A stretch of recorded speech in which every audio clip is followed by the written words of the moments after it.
একজন মহিলা তিনি বলছে তিনি যখন গর্ভে সন্তান লাভ করেছে সেই সময়ে তার সঙ্গে প্রায় সময় জিনের শারীরিক সম্পর্ক হতো। এ বিষয়ে ইসলাম কি?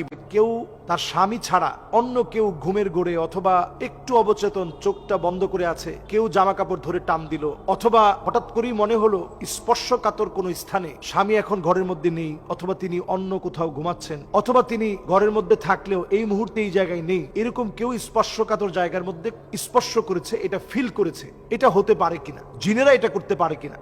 হ্যাঁ, এক্ষেত্রে এটা 100% সত্য, জিনেরা এটা করতে পারে। এবং জিনদের মধ্যে যারা দুষ্ট প্রকৃতির তারা মহিলাদেরকে খুব খেয়াল রাখে যে মহিলারা যখন চুল ছেড়ে ঘুমায়, এটা খুব ভালোভাবে আমাদের খেয়াল করা উচিত। একেবারে আপনি যখন চুলগুলো ছেড়ে ঘুমাচ্ছেন, মাছের হাড় কাটা অথবা মুরগির হাড় এগুলা সব আপনি ফেলে দিলেন পানির মধ্যে ফেলে দেওয়ার পর আপনি এবার যখন জিনের খাবারের মধ্যে আপনি পানি ঢেলে দিলেন, সে যখন খেতে পারলো না, পকারান্তরে সে আপনার ক্ষতি করার চেষ্টা করবে। খুব স্বাভাবিকভাবেই জিন আপনার ক্ষতি করবে। এই যখন ক্ষতি করার চেষ্টা করবে, ধরেন অনেক সময় স্বামী কাজটা করেছে, পানি ঢেলে দিয়েছে, জিনের কাছে খুব খারাপ লাগলো, বিরক্ত লাগলো যে আমার খাবারটা নষ্ট করলো। স্বামী আবার ওই দিন সুন্দরভাবে ফজরের নামাজের পরে সূরা ইখলাস পড়েছে, ফালাক পড়েছে, নাস পড়েছে, এরকম 3 বার পরে শরীরটাকে বন্ধ করে নিয়েছে। কিন্তু স্ত্রী তিনি এখন হায়েজা অবস্থায় আছে, অসুস্থ অবস্থায় আছে, তিনি কিছুই পড়তে পারে নাই। চুলগুলো একেবারে খোলা মেলা রেখে সতরটা অনেকটা বের করা, কারণ মহিলাদের ঘরের ভিতরে তো স্বামীর সামনে অনেক ধরনের পোশাক পরা যায়, কিন্তু আপনি এই জাতীয় পোশাক পরে রাখলেন। একদিকে আপনি হায়েজা অসুস্থ অবস্থায় আছেন,